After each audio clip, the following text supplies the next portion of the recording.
Matin Sud Radio, 7h, 8h30, Patrick Roger. Carlier libre ce matin, Laurie. Avec, à quelques semaines des Jeux, Guy Carlier qui nous parle de Frige, la mascotte des Jeux Olympiques. Bonjour Guy. Bonjour Guy. Bonjour Laurie, bonjour Patrick, bonjour à tous.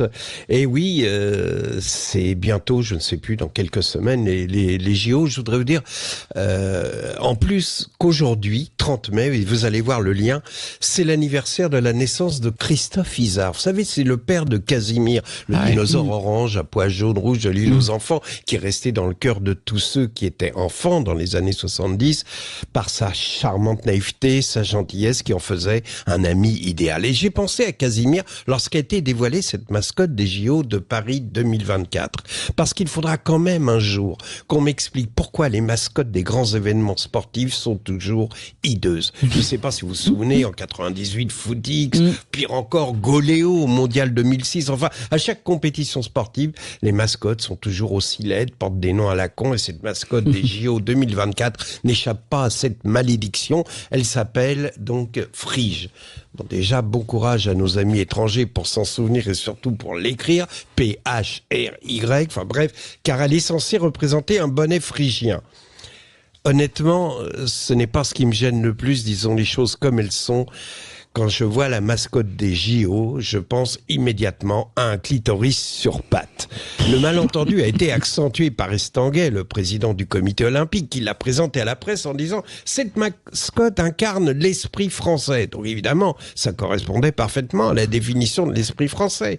Mais heureusement, hier soir à la télé, quelqu'un m'a redonné de l'enthousiasme sur ces JO et m'a fait oublier la mascotte. Il s'agit de Philippe Croizon. Vous connaissez son nom, Philippe Croizon, c'est un homme d'une cinquantaine d'années qui, à la suite d'un accident, a été amputé des 4 membres. Grâce à sa résilience, son courage, son humour, il est devenu un chouchou des réseaux sociaux. Il s'implique dans des opérations positives, pleines d'espoir. Et hier, il était l'invité de C'est à vous d'Anne-Elisabeth Lemoine, car il s'est impliqué évidemment dans les JO. Et ça nous redonnait de l'enthousiasme tant il pratique l'autodérision, ce qui nous épargne l'hypocrisie du regard sur les handicapés façon compassion dégoulinante de France Télévisions. En revanche, écoutez Philippe Croizon raconter sa résilience, ses centaines d'heures d'opération, les années de rééducation, les défis qu'il s'est donnés et qu'il gagne à chaque fois, comme la traversée de la Manche était une ode à la vie. Et il termina par cette phrase « Je ne suis pas différent, je fais autrement ». C'était bouleversant, mais c'est là qu'Elisabeth Lemoine a conclu « C'est beau, on a envie d'applaudir ».